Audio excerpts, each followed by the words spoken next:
Hey everybody, this is Max, and these are my ideas on how we can use tools from psychology and physiology to be healthier and more productive. What I have for you today is a meditation on compassion and how it can make you less anxious, less stressed, less lonely, especially in times like these, especially in times where we're forced to socially isolate. I picked up this meditation from a handful of Buddhist sources, from a couple lectures that I went to, and also from a book that I'm reading on the Lam Rim, which is essentially the kind of like the outline of the path of Tibetan Buddhism. That's it. I'm definitely no expert in this, but just by practicing it a handful of times, I've seen so much massive benefit that I wanted to share my experience with you. It's not perfect, the Buddhist teachings, but I think it's a good start. So the gist of it is really simple. Number one, being more compassionate to other people is good. If you're more compassionate, if you show more love, more care, just more kindness to another human being, it gives them what they need. It makes them feel better. It's a free gift you can give another person. And it leads to them giving it back to you. We like to return favors. Human beings have this law of reciprocity where if someone's kind to you, you want to return the favor.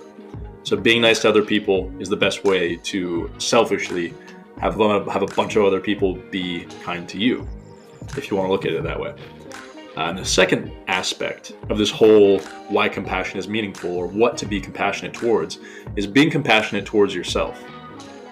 Just being boundlessly compassionate towards yourself, knowing that you're just a human, you make mistakes, that's okay. Just show compassion towards yourself, because when you expect good things of yourself, when you respect yourself and love yourself, you actually perform better, and then you are more deserving of compassion if you didn't think you were deserving in the first place. So there's really no reason not to be compassionate. Now, that out of the way, what does the actual meditation look like? Well, it's like any meditation. You can sit anywhere. A Western chair works. You don't need a meditation cushion. You just sit with good posture, crown of the head held high, eyes closed. You could follow along with me, or you can write it down and do it later. But the big thing is to practice, because as an idea, this isn't going to do anything for you. Sitting down and practicing it is what actually makes the difference. So to begin with, you think of a handful of people that you're already compassionate towards, or at least this is what I've found helpful. Thinking of those people, you imagine how one kind act, or just being a little bit extra compassionate to them, ripples out. How, maybe you make somebody's day by showing a little extra effort. And then they go out and they make 5 other people's days noticeably better because of their good mood. So reasoning in this way, it's pretty easy to see that in some very real way, the way that you interact with the people that you see day to day does have an impact across the entire world and on every single human being.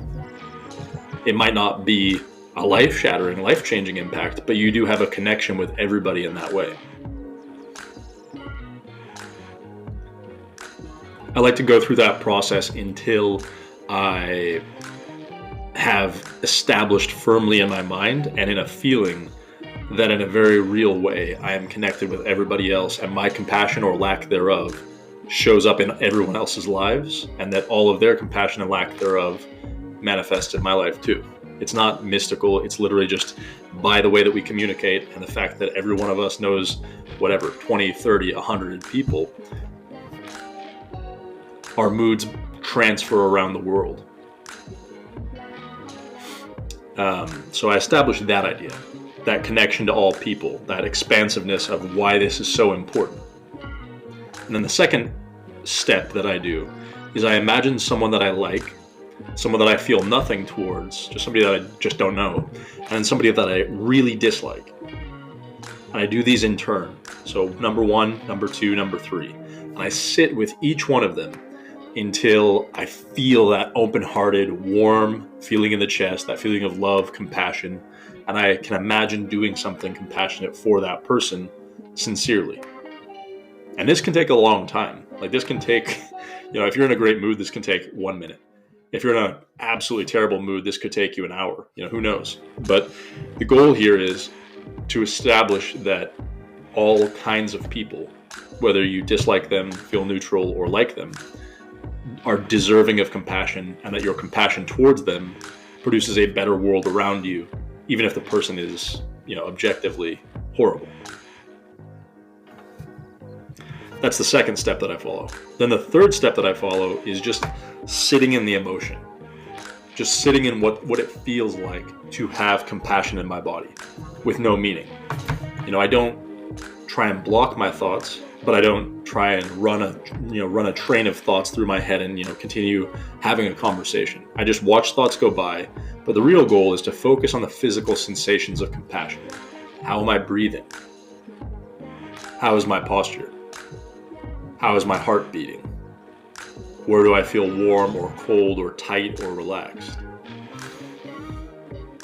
And that's it. Just really getting in tune with what does that feel like? Because the body is kind of the place where we house our emotions. So being in touch with what compassion feels like is a good cue to know when we're living in that way and when we're out of alignment with that. Once that third step of just abiding in the feeling is done, for the fourth step, I ask myself a question and I set my intention for the day. And the question I ask is some sort of variation of, how can I show more compassion in every interaction today? Or how can I show the most compassion in every interaction today?